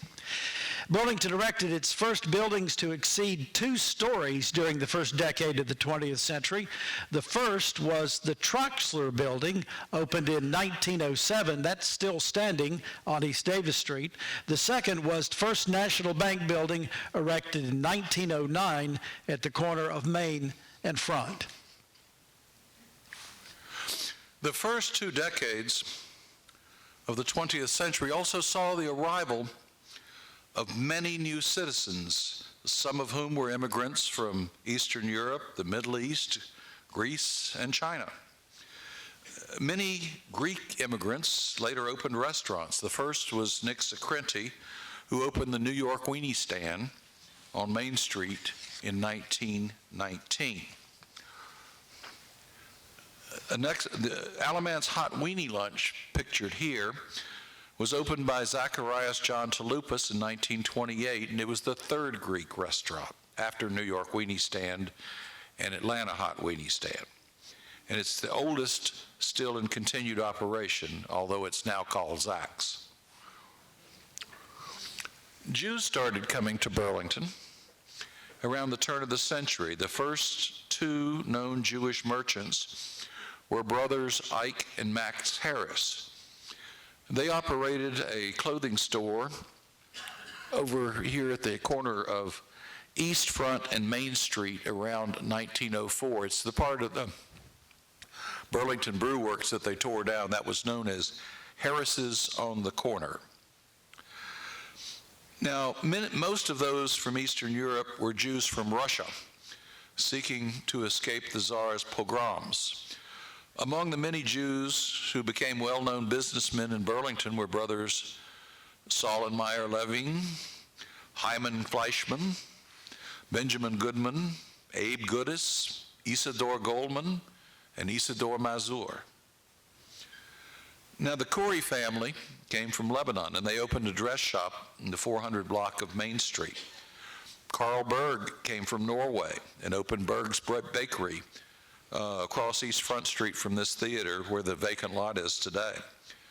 Carl later built a new bakery down at the next corner when that portion of East Front Street was opened. It's still standing there on the corner, but unfortunately Carl died before he was able to run it for very long. And it later became Bambi Bakery, if some of you remember that. Now, pictured here in the buggy, this is Sing Lee. He came along with several of his relatives from China in 1898 to escape punishment from the Dowager Empress. He entered the country illegally through Canada and made his way to Burlington, where he opened a laundry at the corner of Spring and East Davis Streets, where May Memorial Library is today. By the time the second decade of the 20th century rolled around, the Holt Mills were on their last legs. By then, they were being operated by E.M. Holt's grandchildren, who neglected improving them by adding such changes as more efficient machinery and switching their product line from cotton to new artificial fabrics, such as rayon.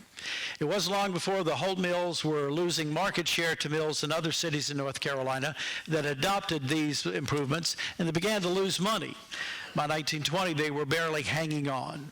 By the time Burlington, the economy, however, was being fueled by hosiery mills.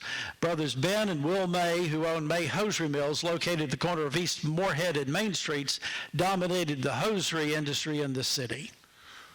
Earl Baines Horner, native of Person County, came to Burlington in 1904, nearly penniless. He began working for the Virginia Bridge and Iron Company in the old railroad shop buildings and took a correspondence course in engineering. In 1919, he was elected mayor and won every re-election until his untimely death in 1944. He was not only the longest-serving mayor in Burlington's history, he was also the most powerful and most controversial, although most people from that era have said he was the best and most effective mayor of all. Now, Mayor Horner was one of those individuals who did things and sought approval after the fact. One of his first acts was to open Main Street, north of the railroad tracks, so that downtown Burlington could expand in that direction. In order to do so, he first had to clear the ruins of the old shop buildings that were blocking Main Street, and they had burned in June 1918 in a huge fire. Now, this he did during the early morning hours of October the 29th, 1919, when he authorized the city to blow them up with dynamite. Now, Southern Railway, who owned the buildings at the time, had Mayor Horner arrested, but they agreed not to press any charges when Bob Holt, the owner of Glencoe Mills, posted the mayor's bond and offered to pay for his defense. As Bob allegedly told the Southern officials, he said, "I got more money than Southern Railroad." He said, "Let's see who goes bankrupt first." And it just wasn't worth it for Southern to argue over a pile of rubble, so they just sold the property. The rubble was cleared off the Main Street right-of-way. The depot, which has the date 1892, but actually dates from July 1904 on it, it was moved from its site blocking Main Street over to the old railroad hotel site, and North Main Street was opened. Although there was a big gap in the old carpenter shop, the eastern half was bricked over and turned into what's still standing as the Standard Building, and the western half was renovated into two smaller store buildings. Mayor Horner's next project was to dam Stony Creek and create a reservoir to supply Burlington with all of its water needs into the distant future. Now, people condemned the reservoir as an unnecessary extravagance, but it served its purpose for 30 years until a drought forced the city to build an even larger reservoir, Lake Camac. Mayor Horner also led the efforts to improve city services, and he lavished city funds on both police and fire departments. For the first time in history, the city had fire trucks. He motorized the police department in the 1930s, starting out with motorcycles and then adding police cruisers. The year 1916 was a big one from Burlington. A new city hall, the first one in Burlington's history to be owned by the city, was completed that year. It served until it was demolished in 1970 after the present municipal building had opened. It was also the year Burlington finally began to pave its downtown streets, although concrete sidewalks had been installed in 1911. Also, Burlington's first hospital, Rainey Hospital, opened on Rainey Street that year. Its first surgeon was Dr. Rainey Parker, who just happened to have the same first name as the street and the hospital. And although most people today even think it was named for him, but it wasn't. Finally, in 1916, Burlington erected a new brick school building on Broad Street to replace the old chicken coop school. Boy, that's hard to say. And when it was completed, it was the largest in the state. But it soon became overcrowded that by 1921, two new brick school buildings, Maple Avenue and Fisher Street, had to be opened. Only 2 years later, a third, Hillcrest, was constructed. The old Broad Street building then became known as Burlington High School, and later it was known as Broad Street Junior High School before it was demolished. Department stores and chain grocery stores first came to Burlington just after World War I ended. The first grocery stores were A&P and Piggly Wiggly. The two department stores were Belk Stevens and Effords. Although sellers handled the new competition well, the Isley brothers went bankrupt at the beginning of 1918 and closed their department store, as we mentioned earlier. The building was acquired by Marvin B. Smith for his furniture store that summer, but on the morning of December 17, 1918, it caught fire and nearly destroyed the entire block. The year 1918 also saw two other devastating fires in Burlington. In January, the large Williamson wholesale house on West Davis Street was destroyed, and in June, the old railroad shops were destroyed. Now, this view here shows Main Street, this was in 1934. And you can see that Main Street is open by the track. Where this fellow was crossing the road, this is where the old depot was moved to from its railroad hotel site to this site to close Main Street about in 1977. Here you see the Carolina Theater, which used to be on Main Street. It's best known as where the Three Stooges made two personal appearances here. So it's, holy ground over there. The Lyric Theater is right over here. The Lyric Theater, which closed in 1934 when this picture was made, it was the site of a murder in 1928 where one fellow who had been having an affair with another fellow's wife came out of the theater, and the husband was walking into the theater. Both reached for their pistols at the same time, but the fellow coming out of the theater was outdrawn and killed. Now, this next slide is of significance to me because we mentioned that Kirk Holt had put up, who was president of Alamance Insurance and Real Estate Company, put up the money for the Paramount Theater. He was the president. Walter Sharp was vice president. Jessie Cook, the wife of John Monroe Cook, who had the Bigger, Better Burlington addition to his speech, was secretary, and my grandmother, Stella Huffine, was the treasurer of this company. That's her office window right there, and that's her Dodge parked right out in front. This building was erected in 1908 as the headquarters for Atlantic Bank and Trust Company, with Alamance Insurance being over the top of it.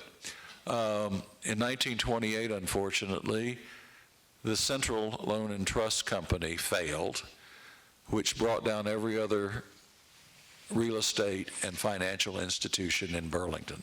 In other words, the Depression hit here before it hit anywhere else. And the banks closed. First National Bank that you saw on an earlier slide was closed. And Alamance Insurance and Real Estate also closed as well. This building was later taken over by the Rayless Department Store and was utilized by them for many years until it was finally torn down in 1973. The last big building built before the Great Depression hit Burlington was the Atlantic Bank and Trust Company that was on the ground floor here. Was getting so big, it built a new skyscraper, catacornered across on the next block at the corner of Main and East Davis. But while it was Burlington's first skyscraper, a 10-story building. But while it was under construction, Atlantic Bank and Trust Company went under, and the bank that bought it out had to plaster over the name that had already been engraved into the granite. You can still see Atlantic Bank and Trust Company now, but they had to remove several other signs over that before when they restored the building. It was Burlington's really last big construction project for many, many years. Between 1935 and the outbreak of World War II, the only major construction projects, and this is kind of hard to see with my reading glasses on now, I should have realized this, was the new federal building, which is now a LabCorp building at the corner of Maple Avenue and Spring Street, the new Sears store, which is now part of May Memorial Library. It was the corner of East Front and Spring Street. There were also a few stores erected along the section of East Front Street between Lexington Avenue and Spring Street that had been open following the deaths of John and Karina Gant. Their beautiful home you saw earlier, Bonnie Oaks, once sat in the middle of the street. It was later moved down to where Occasions is now, but then when the Occasions building was built as a grocery store, they tore it down.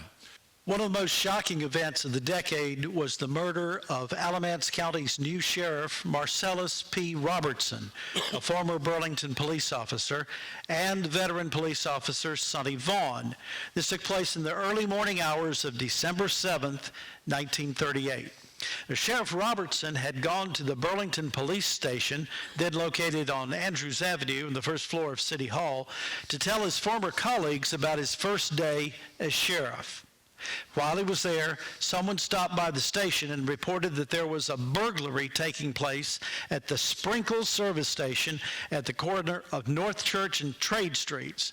Officers Vaughn and Bailiff went to investigate, and Sheriff Robertson tagged along. They had just gotten out of their car and were walking to the station when they were shot from inside.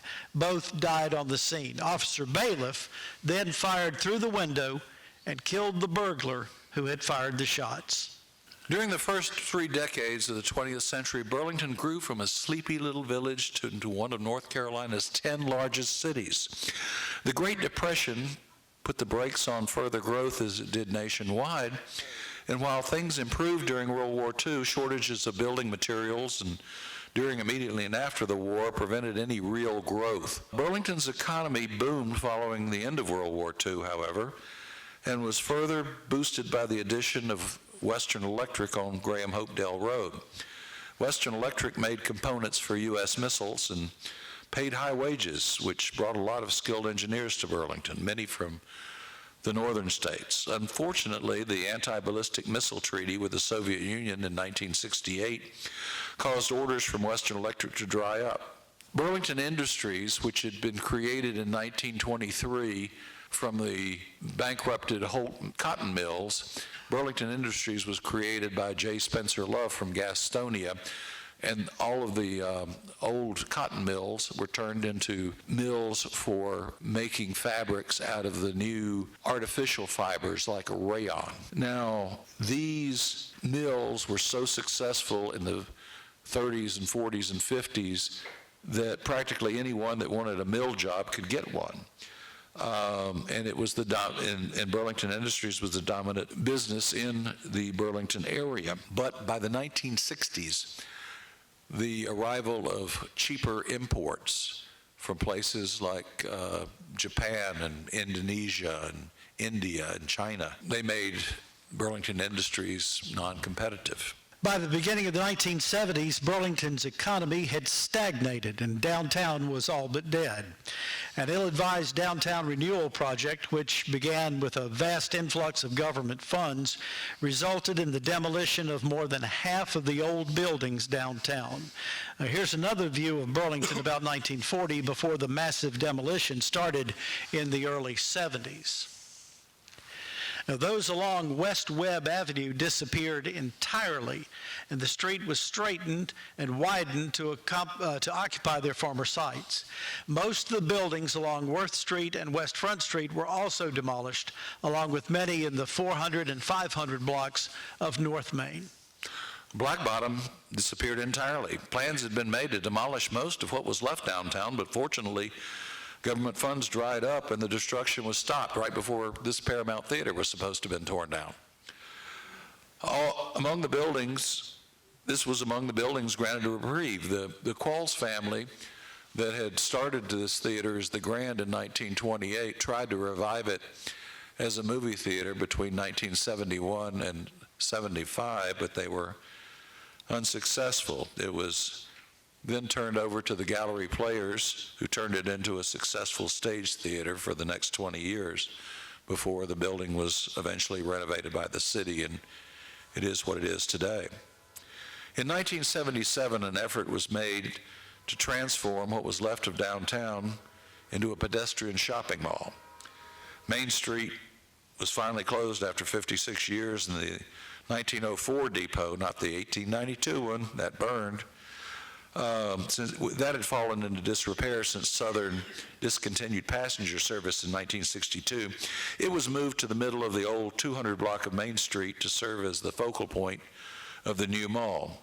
The 300 and 400 blocks of Main Street were closed to traffic, paved over, the pavement replaced by brick. But the mall concept failed completely. No one wanted to walk to stores that they had previously parked in front of them. By the end of the 20th century, even Sellers had finally closed after 127 years of operation. It seemed like the only reason people came downtown was to pay bills at City Hall, go to the library, or visit Zach's or Stavros Grill or a Boston Sandwich Shop. However, LabCorp soon moved to town and acquired many of the remaining larger buildings for its operations. While it saved most of the buildings by repairing and renovating, it didn't really contribute to the revitalization of downtown businesses. For the past 25 years, downtown has seen many small businesses come and go, but none of them, either alone or collectively, had succeeded in drawing the large numbers of people downtown. Except for special events like the Christmas parade, the Dickens Christmas, and the Fourth Fridays, relatively few people came downtown, and nights, sometimes the streets were practically deserted. Now, some of that changed when the Paramount Theater was reopened, and those were weekend events, drawing sometimes 1,000 people in a weekend, but mostly when shows were being performed by local theater groups. However, the beginning of the 21st century saw Burlington continue to grow towards the west to the point where now parts of the city limits extend into Guilford County. The only growth which is dominated by non-locally owned businesses has been almost exclusively along the I-85, I-40 corridor. A lot of high-paying jobs are found in the adjoining counties, so Burlington has become sort of a bedroom community where people work in other areas or work in chain retail stores or chain restaurants. In its 161-year existence, Burlington has faced many challenges and difficulties, and thanks to the efforts of a handful of progressive people who have always looked to the future, it has always met those challenges. Right now, progress is being made to bring high-paying jobs to our city, and efforts are being made to make downtown vibrant and the place that people want to be once again. So, as John Monroe Cook would say, here's to a bigger, better Burlington. Moment to bring the house lights up, guys. Oh, I don't look good under the lights, or even in the dark. There we go. And we thank our friends with the City of Burlington, the City Council, and the Recreation Commission for their continuing support, keeping this building alive. Hopefully we'll be around for another 90 years or so, we hope. But thank you so much for coming out tonight.